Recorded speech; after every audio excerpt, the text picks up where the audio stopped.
Você já passou por mim e nem olhou pra mim. Você já passou por mim, passou e nem olhou pra mim. Acha que eu não chamo atenção? Acha, engana o seu coração. Acha que eu não chamo atenção? Observe a fotografia de Thomas Farkas, um homem numa canoa sobre o Rio Negro, o maior afluente do Rio Amazonas. Nesta foto, realizada em uma expedição à região amazônica e ao Nordeste brasileiro, em 1973, o artista nos apresenta um homem anônimo em seu cotidiano.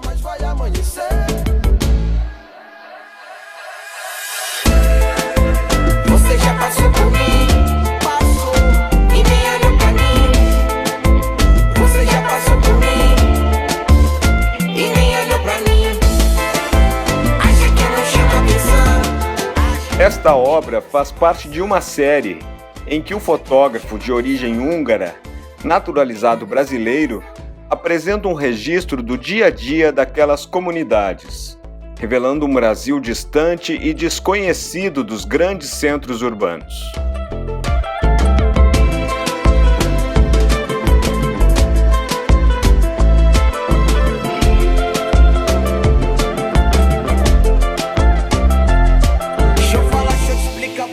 Que relações podemos estabelecer entre esta obra e as pinturas Caipira Picando Fumo, de Almeida Júnior, e Mestiço, de Cândido Portinari?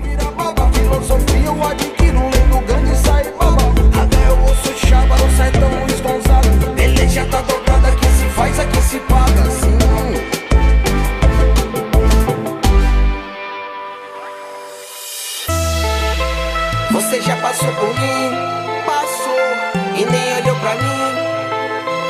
Você já passou por mim e nem olhou pra mim. Acha que eu não chamo atenção? Acha, engana seu coração. Acha que eu não chamo atenção?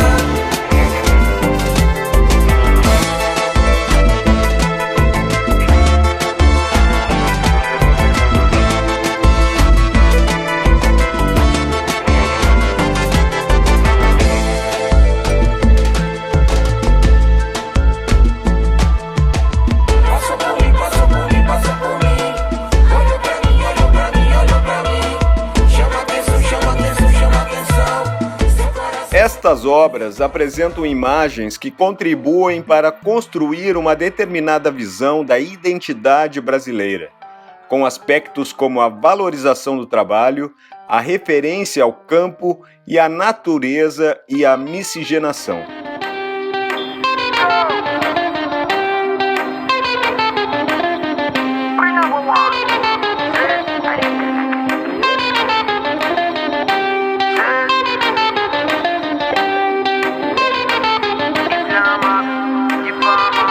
Ao observarmos a serigrafia de Rubem Valentim, podemos perceber que a obra não representa uma imagem diretamente reconhecível da realidade, mas uma composição de formas abstratas e cores diversas.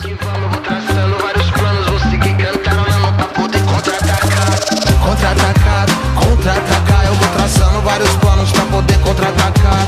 Contra-atacar, traçando vários planos pra poder contra-atacar. Contra-atacar, eu vou traçando vários planos pra poder contra-atacar. Você já viu alguma imagem parecida com esta? Em qual situação? América Latina, tem fogo cruzado. As formas geométricas, círculo, retângulo, triângulo e etc., as cores e a simetria da composição podem nos parecer familiares, talvez por lembrarem representações familiares, talvez por lembrarem representações elaboradas por povos e culturas ancestrais de diversas origens.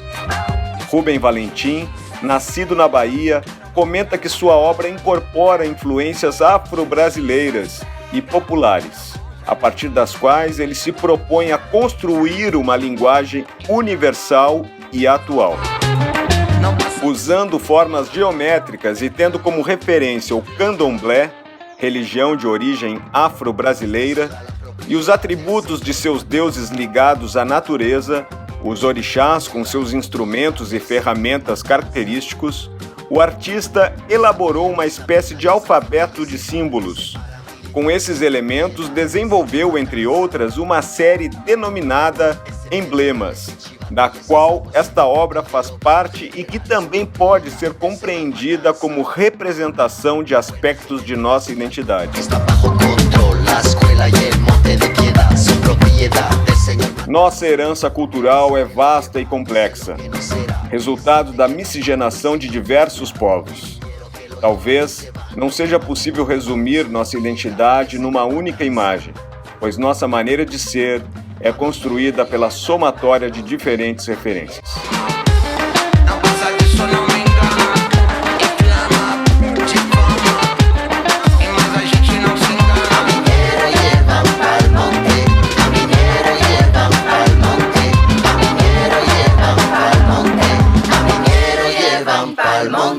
Fotografia, documentários, imagens sobre o Brasil, imagens do Brasil. Se você estiver conversando, os assuntos são esses, um nome certamente vai estar na sua conversa. Thomas Farkas, entrevistado de hoje do Jogo de Ideias. Olá, Farkas, tudo bem? Oi, tudo ótimo. Obrigado por nos receber aqui no seu escritório de trabalho. Estou me sentindo honrado pela visita, está ótimo. Thomas Farkas, que é de 24 e nasceu na Hungria por acidente. Não, por acidente acho que ninguém nasce, é sempre por alguma cumplicidade. Por cumplicidade. Acontece o seguinte, o meu pai e minha mãe vieram para cá em 2022, se não me engano. E acontece que eu estava para nascer. E aí pediram dinheiro para voltar, porque aqui eles não tinham dinheiro para ir para o hospital. Então pediram dinheiro para o meu avô, pai da minha mãe, para mandar as passagens para eles voltarem. Meu avô gostava mais da minha mãe do que do meu pai e mandou uma passagem só. E aí eu nasci em 24. Daí nós viemos para cá, a família toda veio para cá em 1930. Aí era época de revolução, uma época difícil, principalmente em São Paulo, né? Pois é, e nós chegamos de navio não era de primeira classe, né? Chegamos de navio, o navio encosta em Santos, o meu pai debruça e encontra o sócio dele que está em terra. Aí perguntou, Porto de Santos? Santos. E eles falavam húngaro, né? Aí ele perguntou para o seu lado de lá, é da Cosmos Foto, depois virou Cosmos Foto. Como é que vai o Brasil? Como é que vocês estão? Aí ele gritou para cima, estamos em crise. Acabou a conversa. Então vocês veem, a origem nossa é do meio da crise. E quando nós subimos para São Paulo, naquela estrada, a estrada de ferro, a gente sentia o cheiro do café, porque naquela época estavam queimando o café para subir o preço. Então, esta é a minha chegada.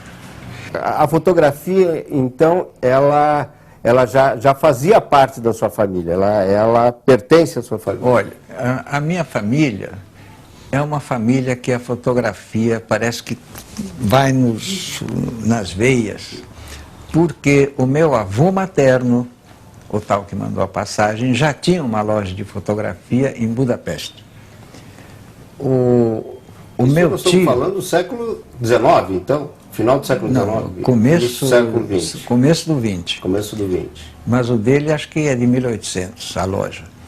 E o irmão do meu pai, o seu Adalberto, ele já tinha uma loja de fotografia independente deste outro senhor.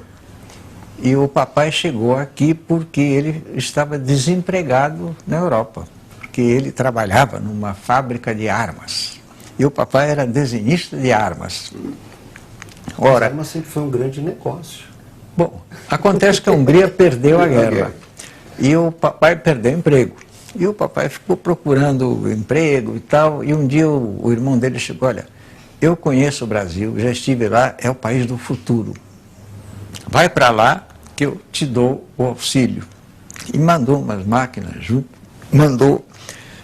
O papai veio para cá em 1920, e começou essa história toda. Então, a fotografia é a nossa origem.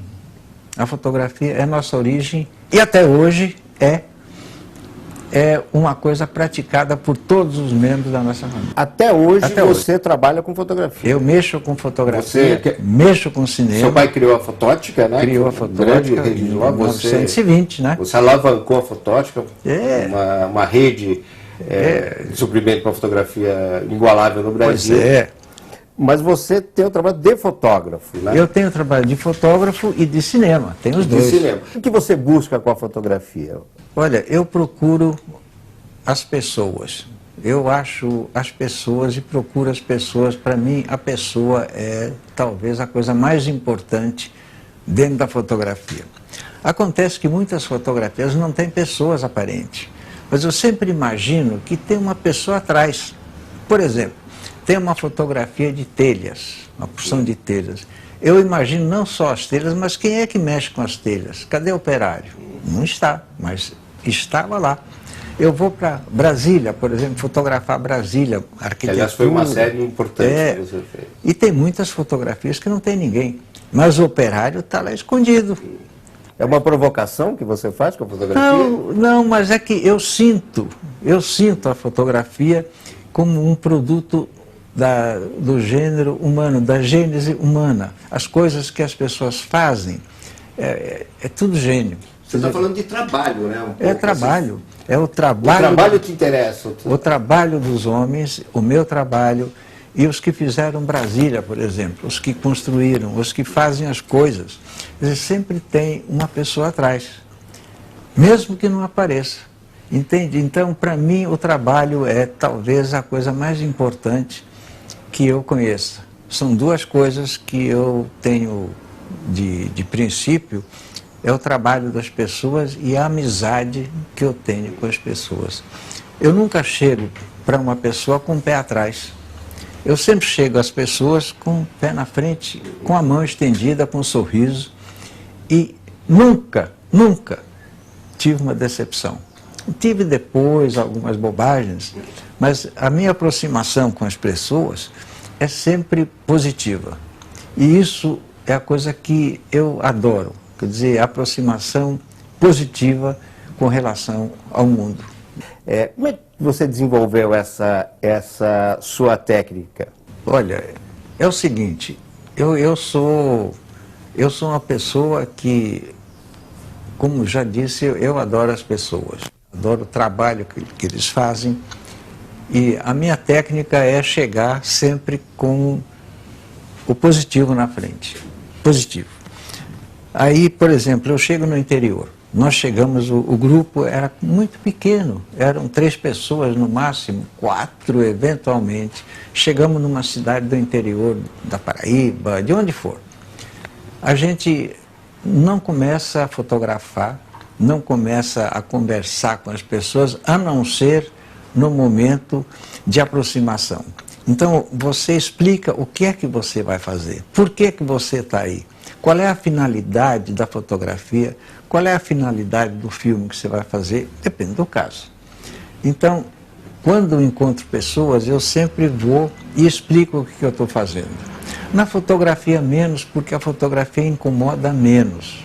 Agora, uma câmera de filmar, quando a gente usa, parece uma agressão, porque tem uma lente desse tamanho e a gente aponta assim, a pessoa se sente um pouco agredida. Tanto que índios, por exemplo, muitas vezes não querem ser filmados. Então acontece isso. Então são coisas que a gente tem que considerar. E a vida da gente está ligada a tudo isso. Por isso que a técnica minha é essa. Boa noite. A procura de uma linguagem artística universal totalmente obtida por esse expoente da pintura brasileira.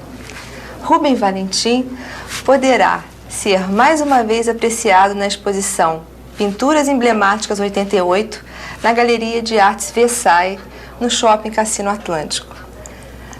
Boa noite, Rubem. Boa noite, Soraya. A sua pintura é muito forte, muito simbólica, né? Ela sempre foi assim? Não, naturalmente que eu pinto desde garoto, né? por volta desde 9 anos, 10 anos, eu comecei a mexer com tintas. Eu tive a sorte de encontrar um mestre popular, um pintor popular, e com ele eu aprendi a fazer a têmpera com cola de marceneiro e pigmento xadrez. Este homem era um pintor de parede, um homem que tinha muita sensibilidade, e só depois de homem que eu vim conhecer o que era o problema de arte e tal, é que eu descobri que ele era um homem altamente talentoso, não é? Eu convivi com ele pintava nossas casas e tal. Então, ele foi o meu primeiro iniciador, me iniciou, né, na técnica, e depois eu comecei a fazer paisagens, naturezas mortas, comecei a estudar, contato com outros artistas, e depois da guerra, em 46, 47, surgiram movimentos novos na Bahia de Renovação, revistas, e eu fui num aprendizado, uma curiosidade muito grande, sempre fui um grande trabalhador, tive contato com artistas importantes no Brasil, no Rio, São Paulo, eles iam muito lá à Bahia, e eu consegui, compreendeu? E me aprimorando e conhecendo, lendo, estudando, copiei Cézanne, copiei Van Gogh, copiei o cubismo, sobre o que é cubismo, etc, etc. Depois que eu tomei conhecimento da primeira Bienal, eu tive a consciência de que eu não poderia passar a vida toda imitando A ou B, ou seja, artista estrangeiro, etc, etc. Então eu parti em busca de uma linguagem.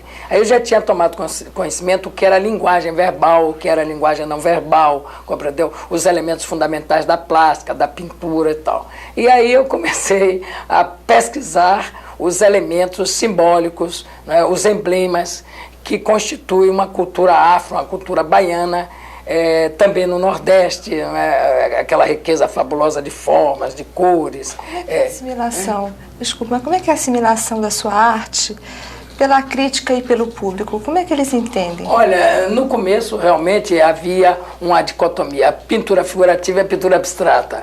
A pintura figurativa tal era que usava casa, árvore, pessoas e tal. A pintura abstrata com os elementos fundamentais da plástica, do visual, não é?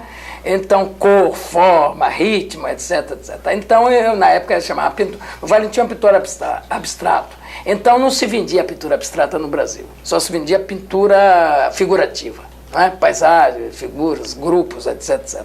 Né? Então, nesse período, realmente foi muito difícil. Não foi brincadeira, né?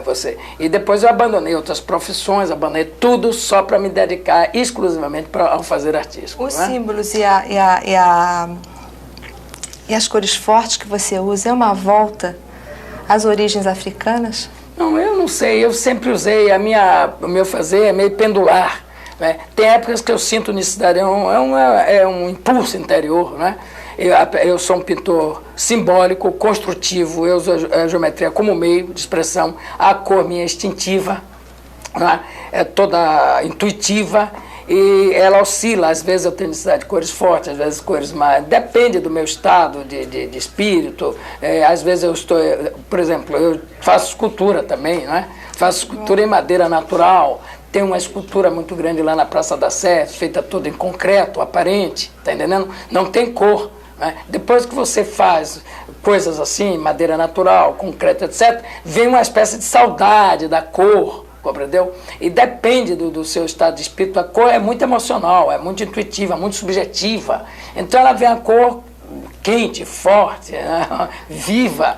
E é possível que realmente as minhas reminiscências infantis, no meu inconsciente, né, eu retome, eu volte aquelas cores vivas que eu presenciei nos candomblés, nas festas populares da Bahia, aquela festividade toda que é a Bahia, sobretudo o Nordeste, que eu adoro o Nordeste também, né? Da Bahia para cima. Né? Rubem, vamos falar um pouco da tua exposição.